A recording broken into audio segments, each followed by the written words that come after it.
ചവറ കരിത്തറയിൽ കടൽക്കയറ്റം. അയ്യാറി മണൽ ഖനനം നടത്തുന്ന പ്രദേശത്താണ് കടൽക്കയറ്റം രൂക്ഷമായിട്ടുള്ളത്. 3 വീടുകൾ അപകടാവസ്ഥയിലാണ്.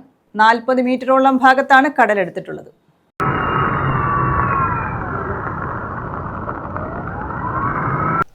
ചവറ ഗ്രാമപഞ്ചായത്തിലെ കരിത്തറയിലാണ് കടൽക്കയറ്റം രൂക്ഷമായിട്ടുള്ളത്. കഴിഞ്ഞ ദിവസം രാത്രി 7 മുതലാണ് കടൽക്കയറ്റം ആരംഭിച്ചത്. 3ഓളം വീടുകൾ ഇവിടെ അപകട ഭീഷണിയിലാണ്. ഇന്നലെ രാത്രി മുതൽ ഞങ്ങൾ ഉറക്കമെന്ന് പറയുന്നത് ഞങ്ങൾക്ക് ഇല്ലായിരുന്നു. ഈ 2 കുഞ്ഞുങ്ങളുണ്ട്. ഈ കുഞ്ഞുങ്ങളെ കൊണ്ട് ഞങ്ങൾ എങ്ങോട്ട് പോകുന്നു പേടിച്ചാണ് ഇന്നലെ ഞങ്ങൾ മൊത്തം ഇവിടെ ഇരുന്നത്.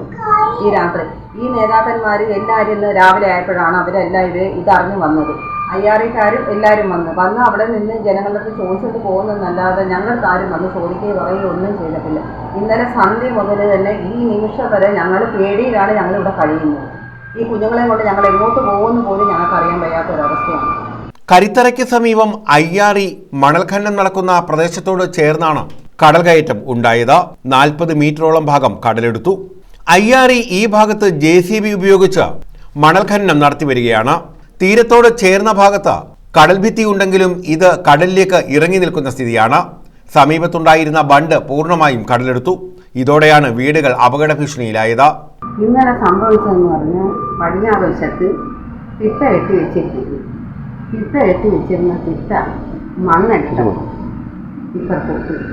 ഇപ്പുറത്തോട്ട് കടൽ കയറാൻ തുടങ്ങി. അങ്ങനെയാണ് സംഭവിച്ചത്. ഞങ്ങൾ 3 വീട്ടുകാരാണ് ഇവിടെ കിടന്ന് കഷ്ടപ്പെടുന്നത്. ഈ പടിഞ്ഞാറ് വശത്ത് ഞങ്ങൾ 3 വീട്ടുകാരല്ലാതെ വേറെ വീട്ടുകാരില്ല. കിഴക്കോട്ടാണ് പിന്നെ താമസക്കാർ. ഈ 3 വീട്ടുകാരെ ഞങ്ങൾക്ക് എങ്ങനെയെങ്കിലും സംരക്ഷണം തരണം.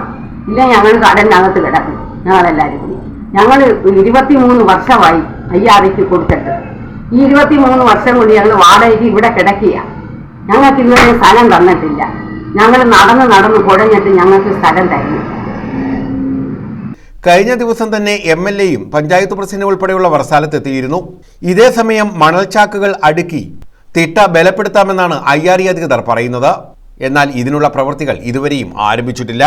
അപകടാവസ്ഥയിലായ വീട്ടുകാർക്ക് താൽക്കാലിക പുനരധിവാസം ഒരുക്കാമെന്നും അയ്യാറി അധികൃതർ അറിയിച്ചിട്ടുണ്ട്. News bureau, Chavara.